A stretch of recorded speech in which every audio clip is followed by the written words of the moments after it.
So hello everyone, welcome back to my channel. Today we'll be starting off with the section 6.3, which is quasi contracts. A valid contract must contain certain essential elements such as offer and acceptance.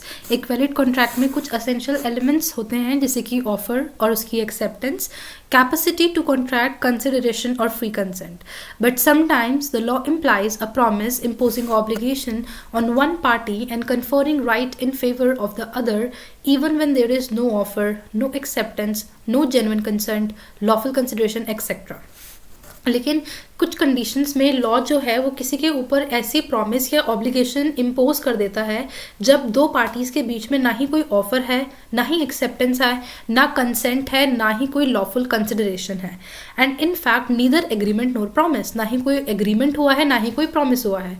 Such cases are not contract in the strict sense.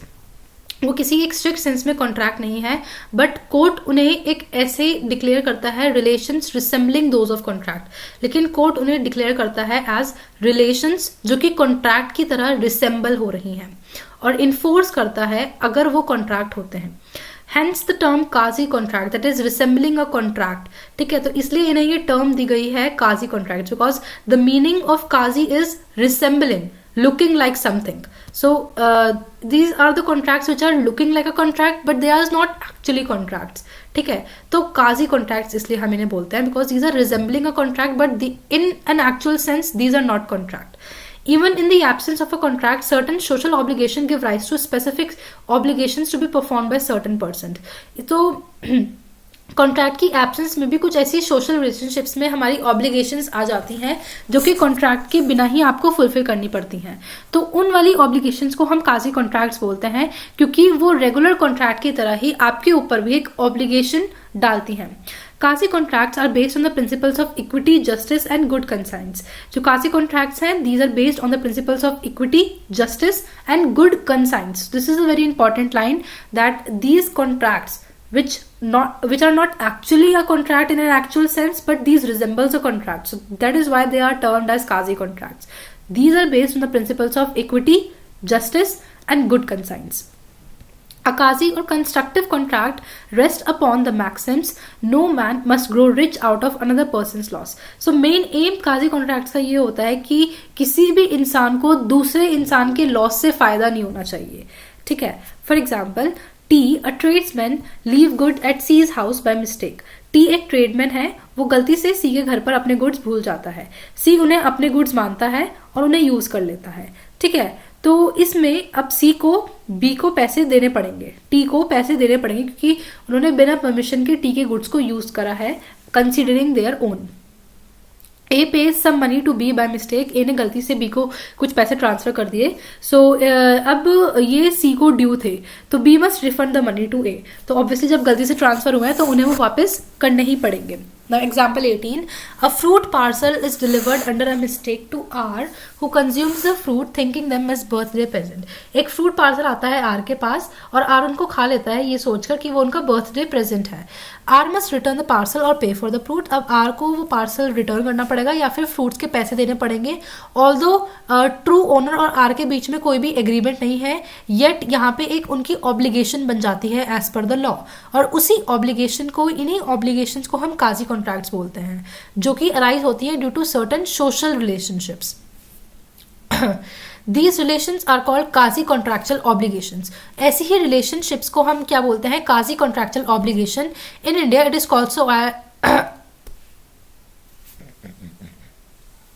is also called as certain relation resembling those created by contracts. India में हम इन्हें बोलते हैं कि एक ऐसी certain relation है जो कि कॉन्ट्रैक्ट की तरह रिसेंबल कर रही है. Now salient features of quasi contracts are, in the first place, such a right is always a right to money and generally do not always to a liquidated sum of money. Secondly, it does not arise from any agreement of the parties concerned but is imposed by the law.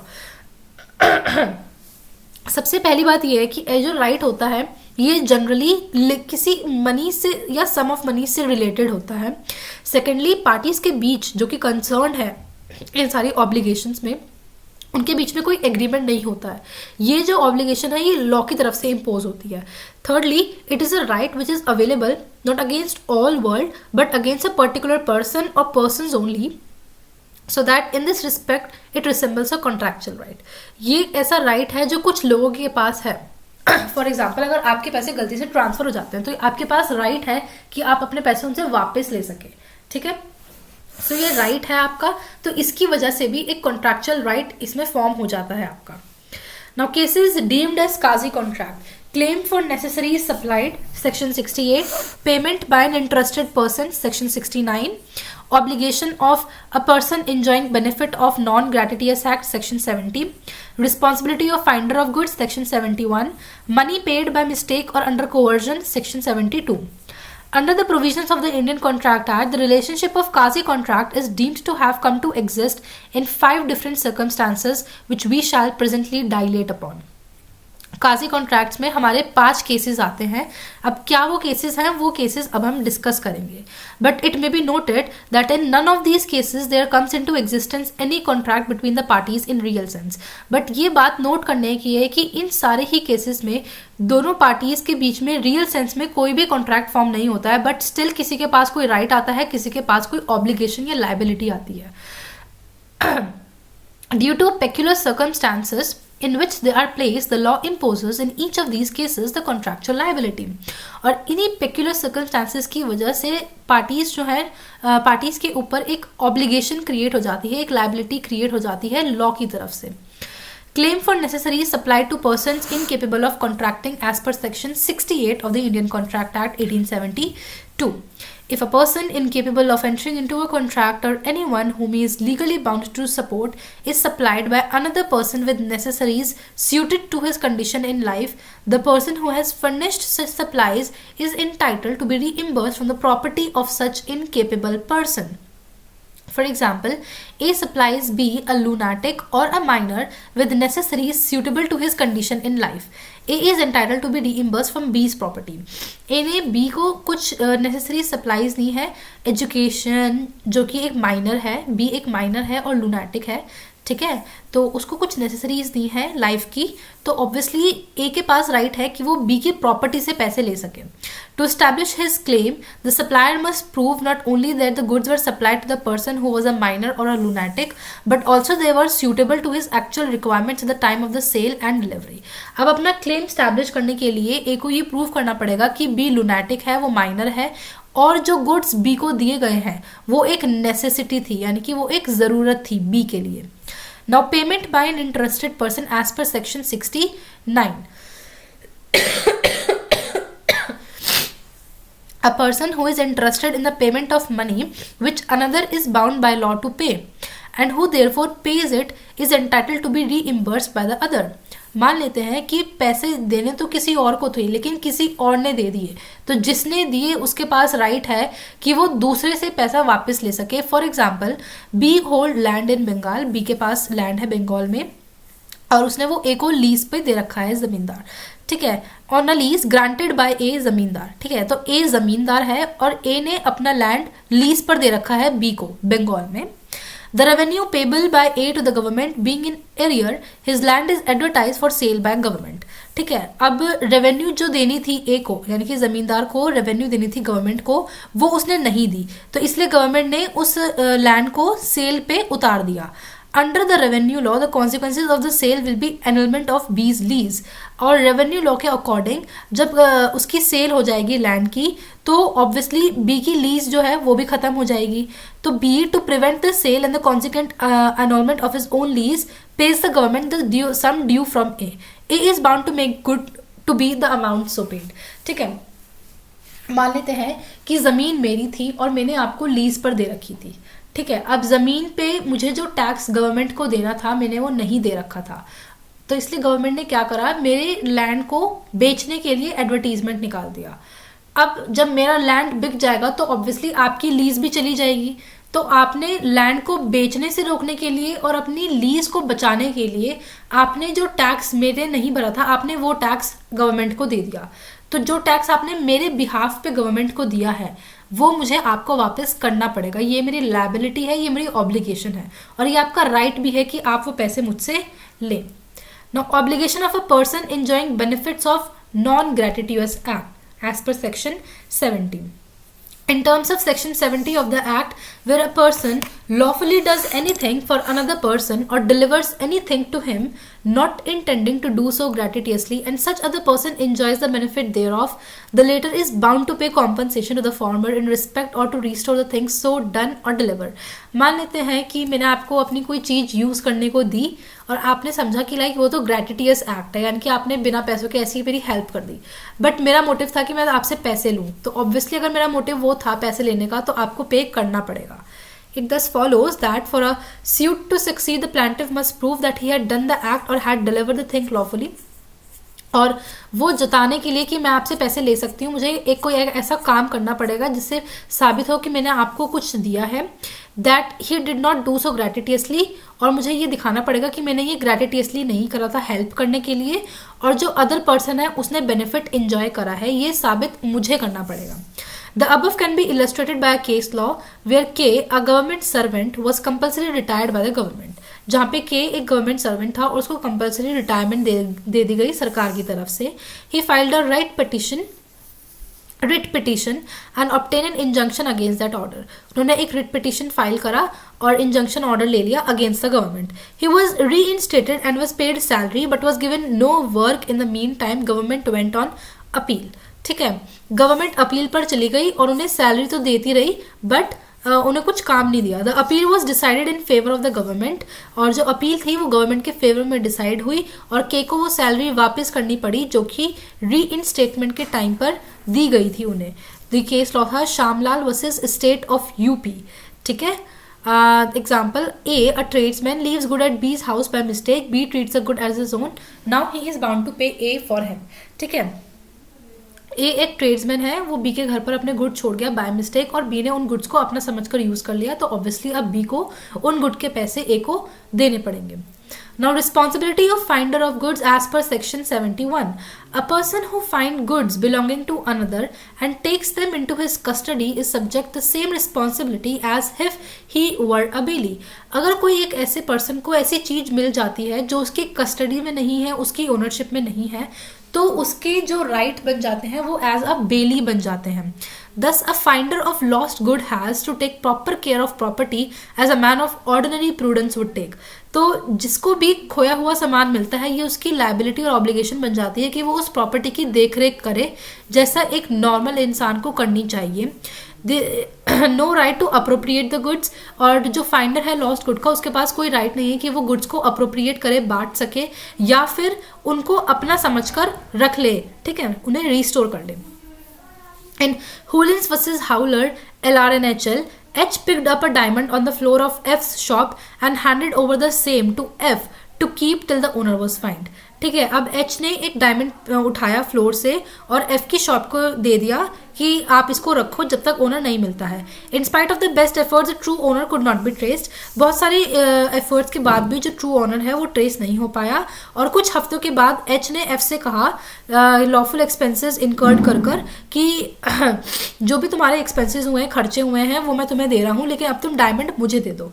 F ने देने से मना कर दिया. Held F must return the diamond to H. तो F को अब वो डायमंड H को वापस करना चाहिए बिकॉज ये H का राइट है, क्योंकि उसने वो डायमंड ढूंढा था, तो उसका राइट है कि वो उन गुड्स को रिटेन करे जब तक उसका ट्रू ओनर नहीं मिल जाता. ठीक है. P, a customer in D's shop, put down a brooch worn on her coat and forgot to pick it up, and one of D's assistant found it and put it in a drawer over the weekend. On Monday, it was discovered to be missing. D was held to be liable in the absence of ordinary care, which is a prudent man would have taken.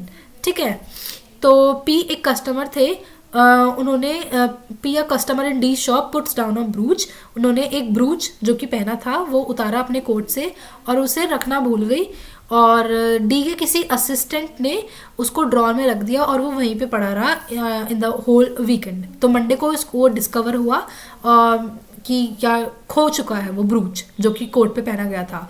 तो अब इसमें held किसको किया जाएगा liable? D will be held liable, क्योंकि obviously ordinary इंसान, responsibility D की थी कि अगर कस्टमर ने ब्रूच पहना है तो वो उसे वापस लेके रखें. ठीक है. So it was the responsibility of D to kept that good as in a very good condition as an ordinary man would. तो उन्होंने वो अपनी responsibility fulfill नहीं करी, तो liability obviously D पर आएगी. Now money paid by mistake or under coercion as per section 72. A person to whom money has been paid or anything delivered by mistake or under coercion must repay or return it. तो अगर कोई इंसान किसी को गलती से पैसे दे देता है या कोर्जन के अंडर पैसे दे देता है तो उस इंसान को पैसे वापस करने ही पड़ेंगे, रिटर्न करने ही पड़ेंगे. Every kind of payment of money or delivery of goods for every type of mistake is recoverable. तो इसमें एक लाइन बहुत इंपॉर्टेंट है कि किसी भी तरह का पेमेंट या डिलीवरी मिस्टेक से अगर की गई है तो वो रिकवरेबल है. Now example 23. A payment of municipal tax made under mistake, belief, or because of misunderstanding of the term of lease can be recovered for the municipal authorities. The above law was considered affirmed by Supreme Court in case of Sales Tax Officer versus Kanhaiya Lal, AIR 1959 SC 835. सो अगर किसी ने गलती से municipal authorities को ज़्यादा tax दे दिया है तो उसका राइट है कि वो जो मार्जिन है जो उसने गलत दिया है वो रिकवरेबल है म्यूनिसिपल अथॉरिटीज से. So it was decided in the case law of sales tax officer versus Kanhaiya Lal. Similarly any money paid by coercion is also recoverable. Similarly अगर किसी ने कोई ऐसा पैसा दिया है जो कि कोहर्जन से लिया गया है वो भी रिकवरेबल है.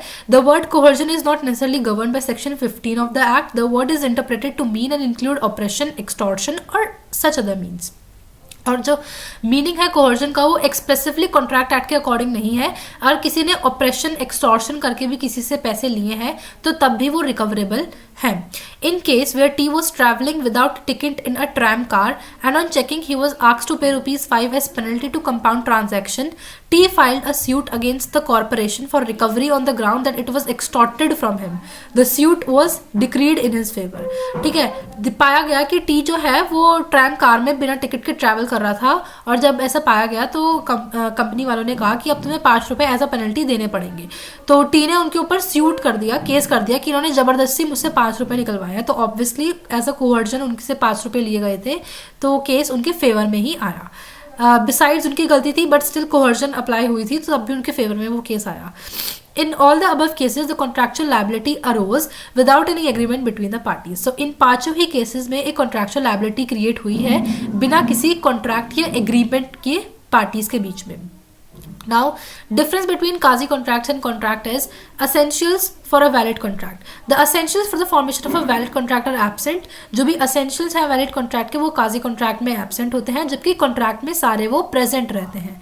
ऑब्लिगेशन जो है वो लॉ के द्वारा इम्पोज की जाती है जबकि एक्चुअल और वैलिड कॉन्ट्रैक्ट में जो ऑब्लिगेशन होती है वो दोनों पार्टीज की कंसेंट से क्रिएट की जाती है. कंसेंसस एड आइटम से ऑब्लिगेशन को क्रिएट किया जाता है. ठीक है, so this was all about this video. I hope you are able to understand the various 5 types of cases which are deemed as quasi contracts. So I hope you are able to understand it. Thank you so much for watching this video.